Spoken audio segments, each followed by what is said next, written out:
Why are you the right person to be LA's next mayor? Well, here's why, because I'm uniquely qualified and positioned. I look at things from this prism: the public sector, the private sector, the nonprofit, the faith communities.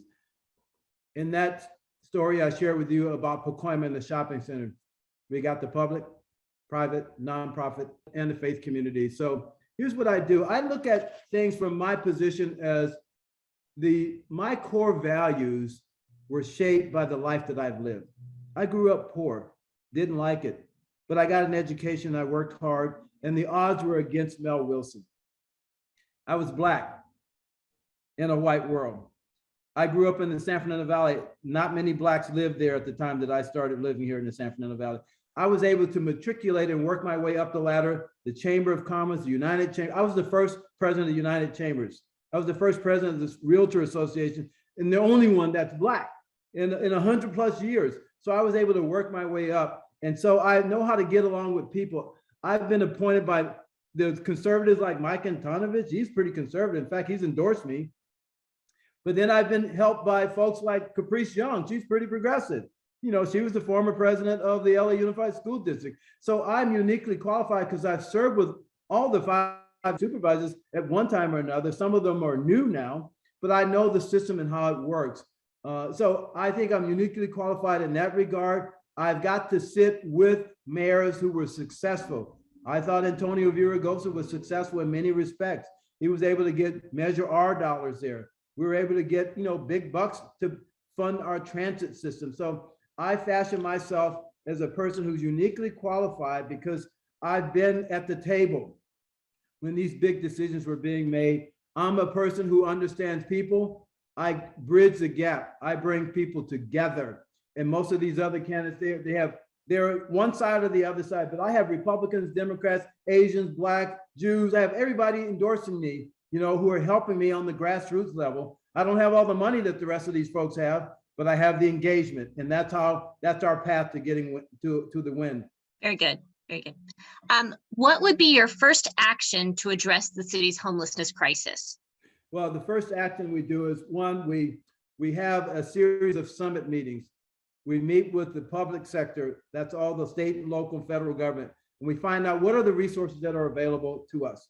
Then we go to the private sector. We find out from equity funds and bankers, how many dollars can you use from your Community Reinvestment Act dollars to help in the housing and the homelessness? And we find out what kind of return are they going to want to have to build homeless shelters and finance homeless shelters. And then we figure out how to finance that to get that. Then we go to the nonprofits who are the servicing agencies. They're the ones who will help us do the supportive care needs services. And then we go to the faith community because in many ways, they're the ones who have excess land in the various temples, mosques, churches where the population is getting older and they have this excess land. And we'll go to them and say, look, let's use some of your land, like West Angeles God in Christ, Church of God in Christ is using land to park metro parking, right? So why not use their land and we'll pay them a lease for their land and it'll be a lot cheaper than buying the land.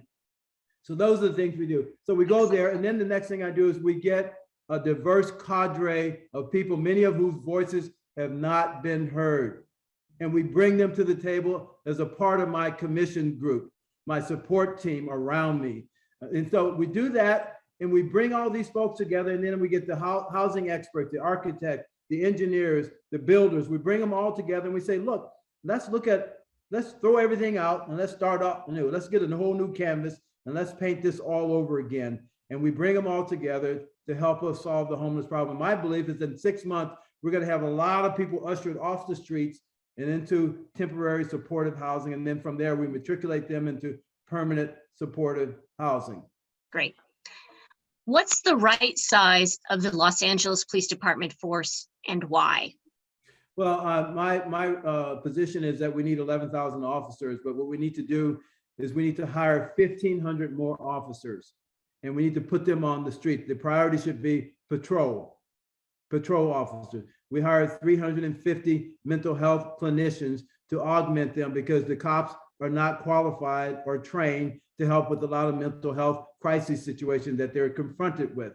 So my thing, the right size, 11,000, 1,500 new cops, and we can do it cheaper because guess what? Lots of the cops are retiring. They're taking the drop program. They're taking their $1 million. They're going home, or they're going working for another agency. Now we can hire cops at $73,000 a year plus benefits, a lot cheaper than cops we've been paying like $180,000 to $200,000 a year. So it's going to be a lot less expensive for us to hire these new cadre of police officers, and we have to train them the way we want them to police. Okay. What's an example of something you've done that wasn't popular, but was the right thing to do? Oh, I'll tell you, one is the San Fernando Valley independence movement. Wasn't popular, right thing to do. And here's why.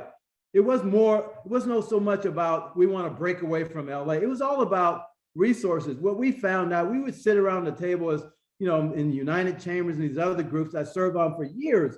We'd be whining about, oh, we're not getting our fair share. We're not getting our streets clean. We're not getting our sidewalks, you know, all this stuff.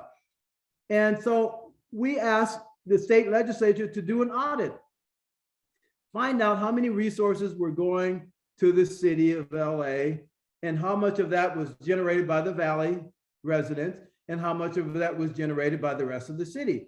Well, the audit came back that 55% was generated by the Valley, but only 40% coming back to the Valley.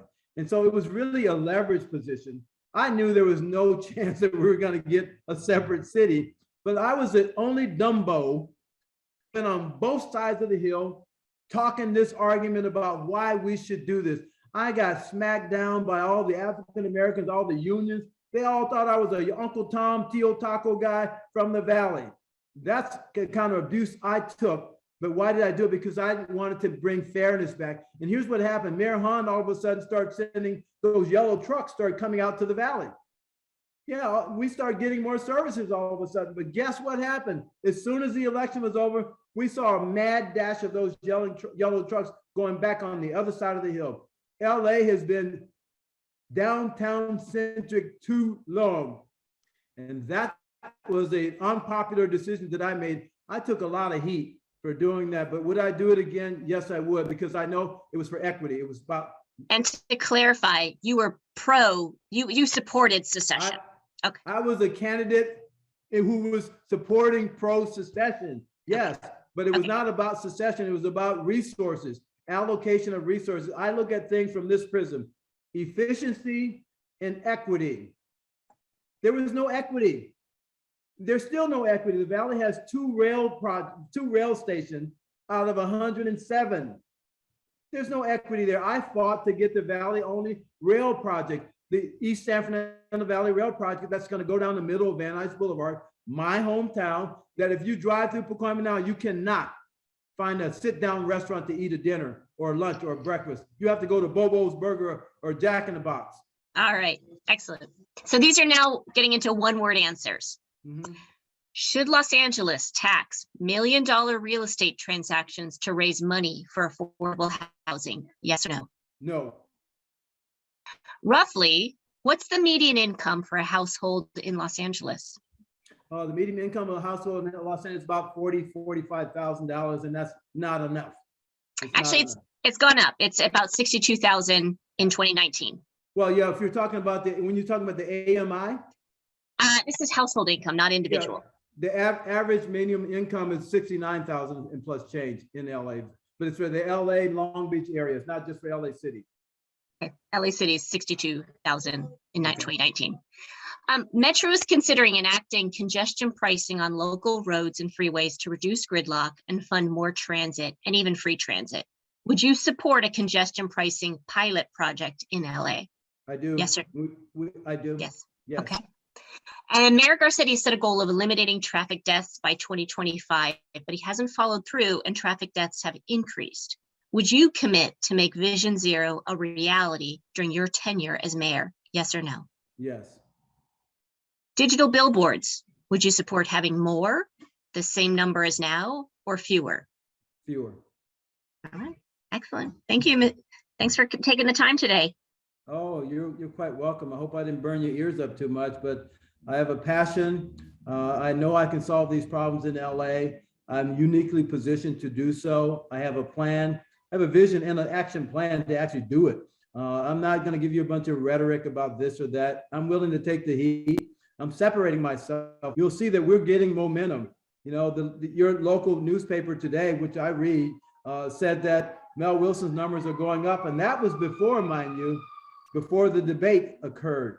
And so people are getting to find out who I am and what I'm about. And I think when they do, they like me. They like what I'm about because I'm honest. I'm going to tell them the truth. They may not like it, but I just got to stick to the truth because I found out when I was 16 years old, you guys don't want to hear this, but I got my butt whipped for lying more than I did for telling the truth. So I figured it's not worth it to lie. Just tell the truth and take the punishment and move on. Excellent. Thank you very much. It was a pleasure meeting you. Thank you all. Thank Thank you you, all so Mel. much for taking your time with me. We'll see you around.